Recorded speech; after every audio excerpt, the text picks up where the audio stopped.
Now, events in fertilization in living organisms. Sexual रिप्रोडक्शनच्या प्रोसेसमध्ये कोणकोणते इव्हेंट्स फॉलो केले जातात? एक, gametogenesis, that is the gamete production.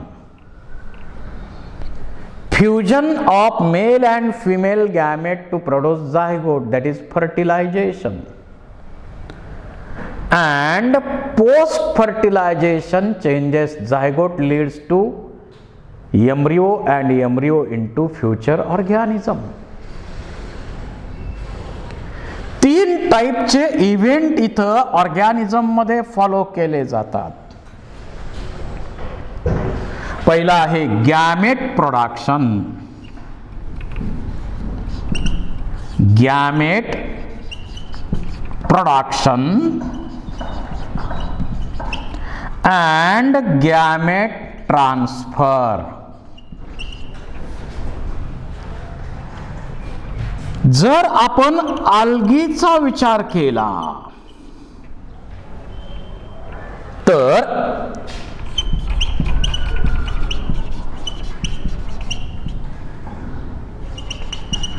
क्लॅमायडोमोनास यामध्ये आपल्याला तिन्ही मेथड तशा पाहायला मिळतात, परंतु आयसोगॅमी म्हणजे मॉर्फोलॉजिकली सिमिलर गॅमेटचं युनियन होऊन नवीन इंडिव्हिज्युअल बनत असेल तर त्याला आपण आयसोगॅमी म्हणतो, आणि गॅमेट सारखे असतात त्याला आपण आयसोगॅमेट्स म्हणतो. आयसोगॅमी म्हणजे सिमिलर, मॉर्फोलॉजिकली सिमिलर गॅमेट्स असतात. हे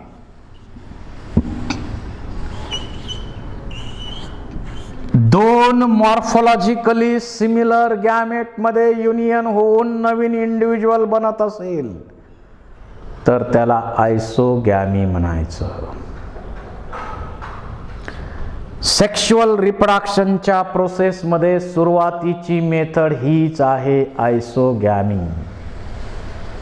परंतु आणि फर्टिलायझेशन एक्सटर्नल आहे, वॉटरमध्ये दोन्ही गॅमेट रिलीज होतात आणि तिथं फर्टिलायझेशन होत आहे. त्यानंतर ॲन आयसोगॅमी. इथं काय झालं, काही अल्गीमध्ये एक गॅमेट मोठा झाला, दुसरा गॅमेट छोटा झाला. दोन्ही गॅमेट आकारानं बदलले, एक लार्ज गॅमेट एक स्मॉल गॅमेट, त्याला आपण म्हणू anisogametes, that is dissimilar gametes. आणि या दोन गॅमेटचं युनियन होऊन झायगोट बनत असेल तर या मेथडला आपण म्हणतो ॲन आयसोगॅमी. परंतु या दोन्ही मेथडचा एक ड्रॉबॅक नक्की आहे की या दोन्ही मेथडमध्ये फर्टिलायझेशन एक्सटर्नल आहे, म्हणजे gametes are released in water and there is a accidental fusion of these two gametes. So it is rare method. बाहेर एवढं पाणी आहे, त्या पाण्यामध्ये दोन मायक्रोस्कोपिक गॅमेटचं युनियन होणं ही गोष्ट रेअर आहे, शुअर नाही आहे. आणि मग कुठंतरी शुअर मेथड अस्तित्वात येणं आवश्यक होतं, आणि त्याच्यामुळं पुढची मेथड अस्तित्वात आली, ऊगॅमी. आता इथं दोन्ही गॅमेट्स वॉटरमध्ये रिलीज केले जातात, म्हणजे दोन्ही गॅमेट्स मोटाईल आहेत. फर्टिलायझेशन एक्सटर्नल आहे, परंतु इथं मात्र ऊगॅमीमध्ये मात्र फिमेल गॅमेट जो आहे ऊगोनियम मध्ये बनतो, फिमेल गॅमेट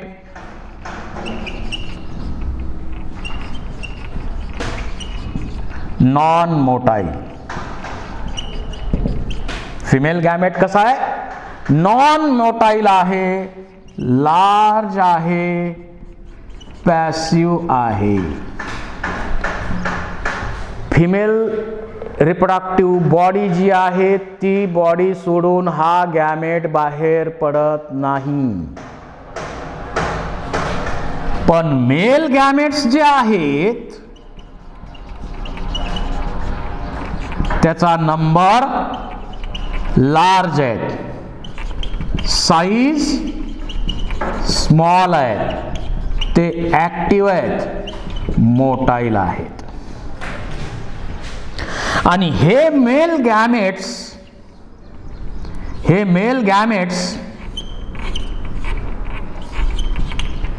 या फिमेल गॅमेटकडं अट्रॅक्ट होतात. वॉटरमधून हे फिमेल गॅमेटकडं अट्रॅक्ट होतात आणि फर्टिलायझेशन इथं फिमेल बॉडीमध्ये होतंय. फिमेल रिप्रोडक्टिव्ह स्ट्रक्चरमध्ये फर्टिलायझेशन होतं, म्हणजे फर्टिलायझेशन इंटरनल केलं.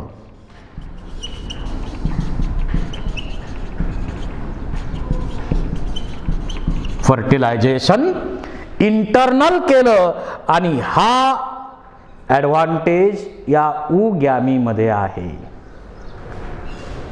So in sexual reproduction of Plantae kingdom there are three methods of sexual reproduction: isogamy, anisogamy and oogamy. He sure method आहे कारण फर्टिलायझेशन इंटरनल आहे, फिमेल गॅमेट जागा सोडत नाही, त्यामुळे शुअर मेथड आहे. आणि म्हणून तर पुढं ब्रायोफायटामध्ये सगळे मेंबर कोणती प्रोसेस फॉलो करतात? Oogamy. Pteridophyta oogamy, gymnosperm oogamy, angiosperm oogamy, higher animals oogamy. कारण ही शुअर मेथड आहे, ॲडव्हान्स मेथड आहे रिप्रोडक्शनची, त्यामुळे फॉलो करतात. आता या सेक्शुअल रिप्रोडक्शनच्या प्रोसेसमध्ये हे गॅमेट्स जे बनतात अल्गीमध्ये,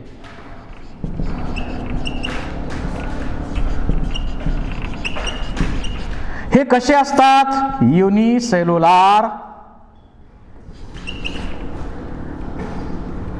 नॉन जॅकेटेड.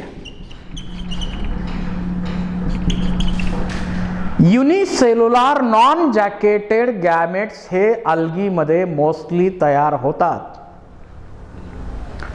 परंतु कारा नावाचं जे प्लांट आहे, या कारा प्लांट मध्ये इथं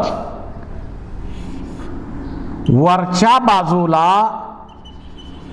फिमेल सेक्स ऑर्गन तयार होतो, त्याला आपण म्हणतो oogonium.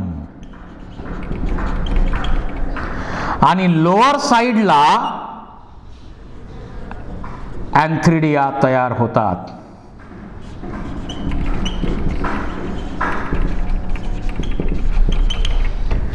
More complex multicellular jacketed sex organs are developed in कारा.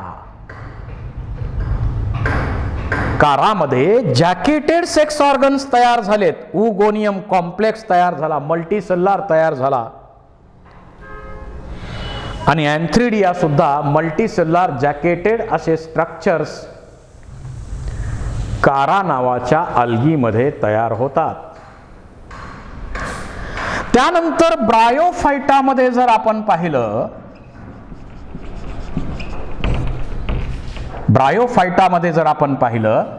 तर इथं सेक्स ऑर्गन जॅकेटेड आहेत.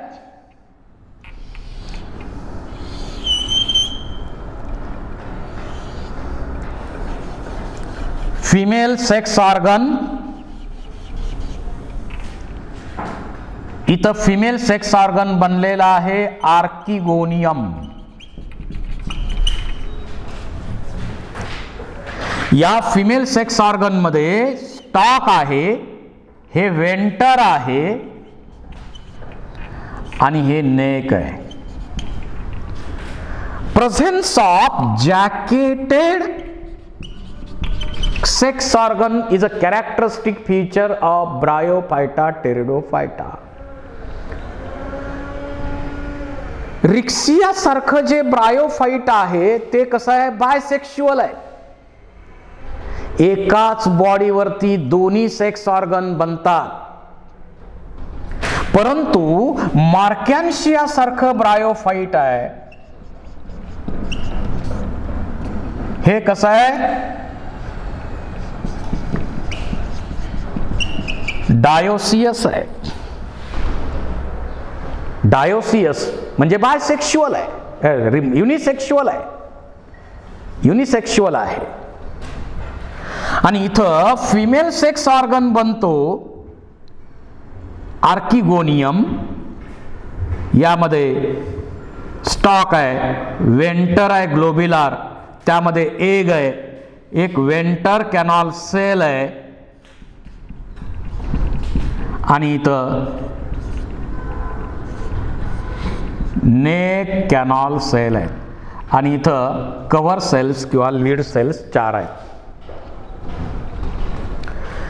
Female sex organ, jacketed sex organ, protective sex organ bryophyta मध्ये बनला.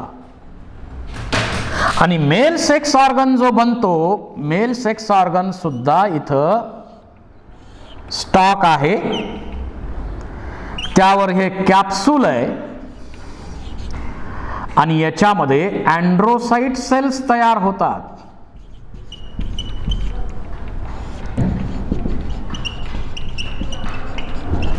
यामध्ये अँड्रोसाइट सेल्स तयार होतात, आणि अँड्रोसाइट सेलचं मेटामॉर्फोसिस होऊन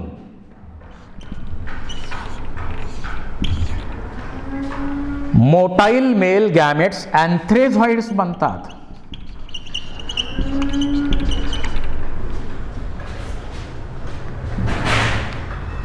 इथं रिक्सियामध्ये दोन्ही सेक्स ऑर्गन एकाच बॉडीमध्ये तयार होतात, पण मार्कॅन्शियामध्ये मेल प्लांट जे आहे त्या मेल प्लांटमध्ये अँथ्रिडिओपोर, त्यात आंथ्रिडिया तयार होतात, त्यात अँथ्रेझॉइड तयार होतात.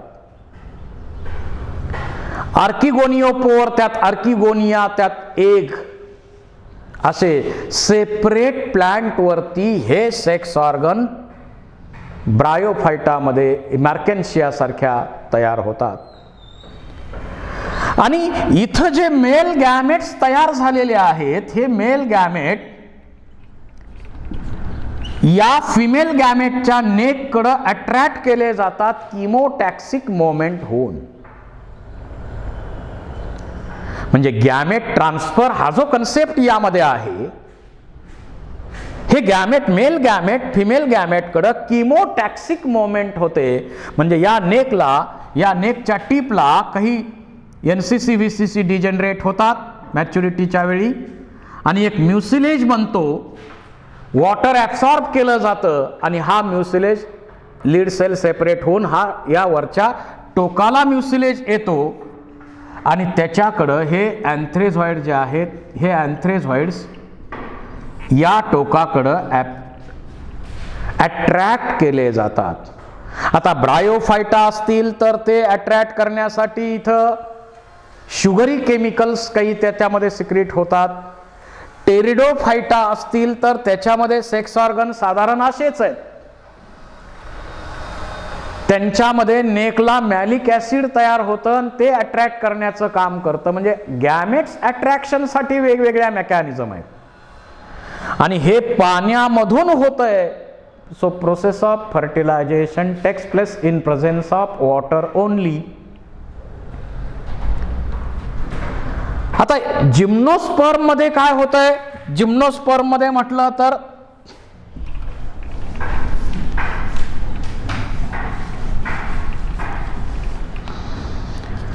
रिप्रोडक्टिव्ह स्ट्रक्चर, मेल कोन,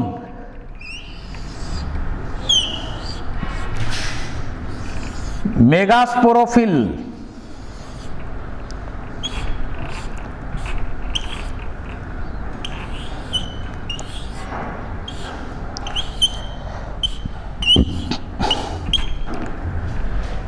मेल कोन तयार होतात. या मेल कोनमध्ये मायक्रोस्पोरोफिल तयार होतात आणि मायक्रोस्पोरोफिल मध्ये मायक्रोस्पोरॅन्जिया आणि शेवटी त्याच्यामध्ये तयार होतात पोलन ग्रेन्स. पोलन ग्रेन तयार होणार. मग ते मोनोसियस, डायोसियस, सायकस असेल तर डायोसियस आहे, पायनस असेल तर मोनोसियस आहे. आणि हे तयार झालेले पोलन ग्रेन हवेमार्फत या ओव्ह्यूल कडे कॅरी केले जातात. इथं विंड पॉलिनेशन आहे. वाऱ्यामार्फत पॉलिनेशनच्या प्रोसेसमध्ये हे gametes, male reproductive cells, pollen grains ovule कडे कॅरी केले जातात आणि मग फर्टिलायझेशन इंटरनल ओगॅमस मेथड इथं आहे. अँजिओस्पर्मचा विचार करा. अँजिओस्पर्म मध्ये मेल रिप्रोडक्टिव्ह व्होरल आहे अँड्रोसियम आणि फिमेल रिप्रोडक्टिव्ह व्होरल आहे गायनोशियम. इकडं अँड्रोशियम मध्ये काय बनतात? स्टॅमेन बनतात.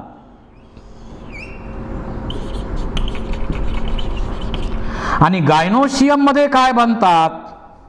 कार्पेल बनतात.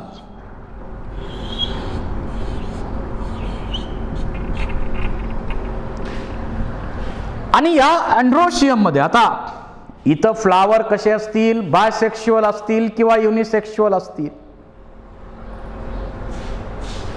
बायसेक्शुअल फ्लावर असतील तर दोन्ही अँड्रोशियम गायनोशियम एकाच फ्लावर मध्ये असणार आहेत. युनिसेक्शुअल असतील तर एका मेल प्लांट मध्ये male flower, staminate flower, female plant मध्ये फिमेल फ्लावर, पिस्टिलेट फ्लावर.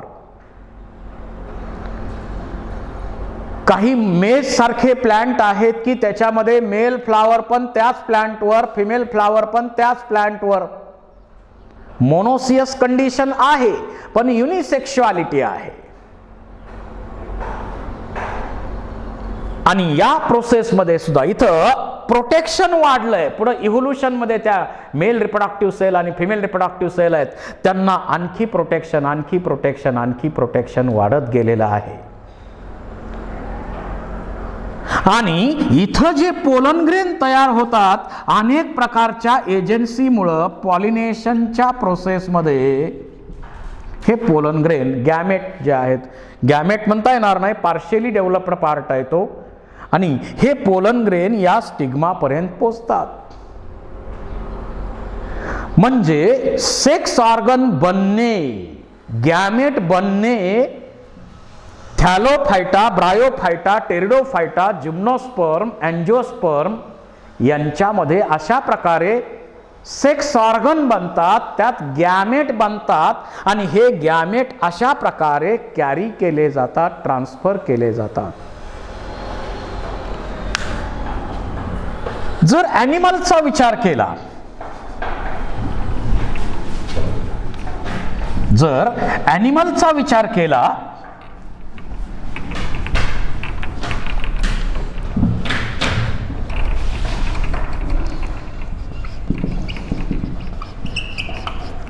तर लोअर ॲनिमल्स मध्ये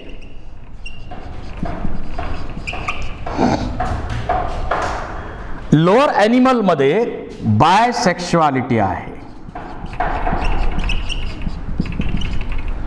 समजा एखादी बॉडी आहे, इथं मेल सेक्स ऑर्गन टेस्टिस बनलेला आहे आणि फिमेल सेक्स ऑर्गन ओव्हरी बनलेला आहे. इथं तयार होणारे जे मेल गॅमेट आहेत ते याच बॉडीच्या फिमेल गॅमेट कडे अट्रॅक्ट होणार आणि सेक्शुअल रिप्रोडक्शन होणार. याला आपण म्हणतो सेल्फ फर्टिलायझेशन.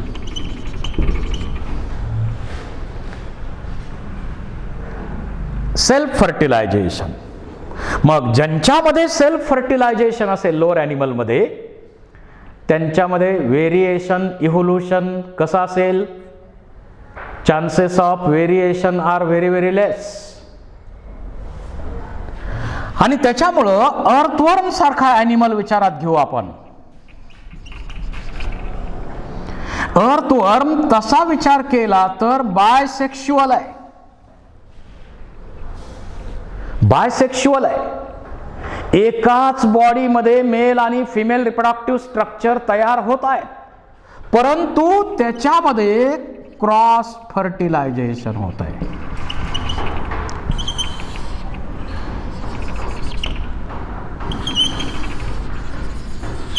दोन बायसेक्शुअल अर्थवर्म एकमेकाच्या कॉन्टॅक्ट मध्ये येतात आणि दोघही एकमेकाला आपले गॅमेट एक्सचेंज करतात.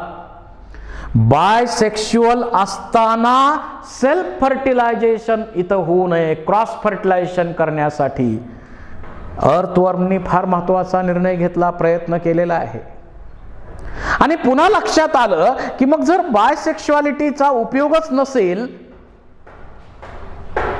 तर बायसेक्शुअल असण्याचा काहीच फायदा नसेल तर युनिसेक्शुअल असणं काय म्हणजे चांगलंच आहे. आणि म्हणून आर्थ्रोपोडा या ग्रुप पासून पुढं युनिसेक्शुअल ॲनिमल अस्तित्वात आले. युनिसेक्शुअल ॲनिमल अस्तित्वात आले. मेल इंडिव्हिज्युअल वेगळा, फिमेल इंडिव्हिज्युअल वेगळा. या ग्रुप पासून काही रेअर केसेस सोडल्या तर या ग्रुप पासून आपल्यापर्यंत सगळ्यामध्ये सेक्शुअल रिप्रोडक्शन तर आहेच आणि युनिसेक्शुअलिटी सुद्धा आहे. What is the purpose of unisexuality? दोन वेगळे पॅरेंट त्या रिप्रोडक्शन मध्ये इन्व्हॉल्व होतात आणि जेनेटिकली स्ट्रॉंगर व्हेरिएशन असलेले नवीन इंडिव्हिज्युअल बनवतात, सुपेरियर इंडिव्हिज्युअल बनवतात, स्ट्रॉंग इंडिव्हिज्युअल बनवतात. त्याच्यासाठी युनिसेक्शुअलिटी अतिशय महत्वाची आहे. त्याच्यासाठी युनिसेक्शुअलिटी अतिशय महत्वाची आहे. आता याच्यामध्ये सुरुवातीला आता फिश म्हणा,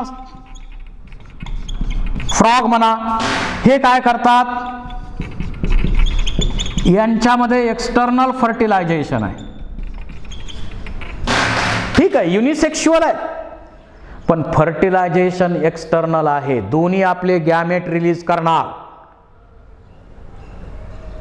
आणि फर्टिलायझेशन एक्सटर्नल आहे.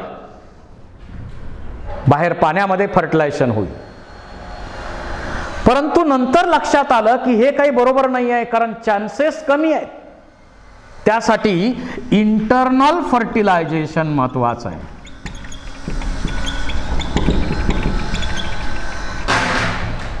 आपण रेप्टाइल्स मध्ये पाहिलं, बर्ड्स मध्ये पाहिलं तर फर्टिलायझेशन इंटरनल आहे आणि ते आपला एम्ब्रिओ, जो एम्ब्रिओ असतो त्याच्यावरती एक कवच बनवलं जातं. हा एम्ब्रिओ आहे आणि त्याच्यामध्ये न्यूट्रिटिव्ह मटेरियल आणि अशी इमॅच्युअर एम्ब्रिओ असलेले अंडी ती घालतात. रेप्टाइल्स आणि बर्ड्स, त्यांना आपण ओव्हीपॅरस म्हणतो, अंडी घालणारे ॲनिमल. आणि मग त्यांना सुटेबल कंडिशन मिळाली की ते हॅच होतात आणि त्याच्यातून नवीन पिलं बाहेर येतात. नवीन यंगवन जे आहेत ते बाहेर येतात, यंगवन बाहेर येतात त्यामध्ये. आता हे अंडी घालणाऱ्या ॲनिमलचं झालं. यांच्यात पॅरेंटल केअर अस्तित्वात आली. आपल्या पिलांची काळजी पक्षी घेतात का? घेतात. त्याच्यानंतर प्लासेंटल मॅमल. आता मॅमलचा विचार केला, मॅमलचा फक्त आपण विचार केला, याच्यामध्ये प्रोथेरियन आहेत, मेटाथेरियन आहेत आणि यूथेरियन किंवा प्लासेंटल मॅमल आहे. अर्ली मॅमलचा जो ग्रुप अस्तित्वात आला, स्पायनी अँटीटर, डकबिल्ड प्लेटिपस, हा जो ग्रुप आहे ते अंडी घालणारे मॅमल आहेत, एग लेइंग मॅमल्स. मेल आणि फिमेल दोघही आपल्या यंगवनची नरिशमेंट करतात. क्वेश्चन यावर विचारला जाऊ शकतो, लक्षात राहू द्या. त्यानंतर मार्सुपियल अस्तित्वात आले, ओव्हिव्हिव्हि पॅरस, त्यांच्यामध्ये असं पाऊच असतं आणि तिथं ते यंगवन जे आहेत ते मॅच्युअर होत असतात, ग्रो होत असतात. आणि शेवटचा ग्रुप अस्तित्वात आला, प्लासेंटल मॅमल. त्यांच्यामध्ये फर्टिलाइज्ड झायगोट जो आहे, झायगोट पासून एम्ब्रिओ बनतो आणि तो एम्ब्रिओ जो आहे तो त्या फिमेलच्या बॉडीमध्ये, युटरसमध्ये ग्रो होतो आणि कंप्लीट यंगवन तयार झाल्यानंतर ते यंगवन त्या मदरपासून वेगळं होतं बर्थच्या प्रोसेसमध्ये. This is a sexuality in plants and animals.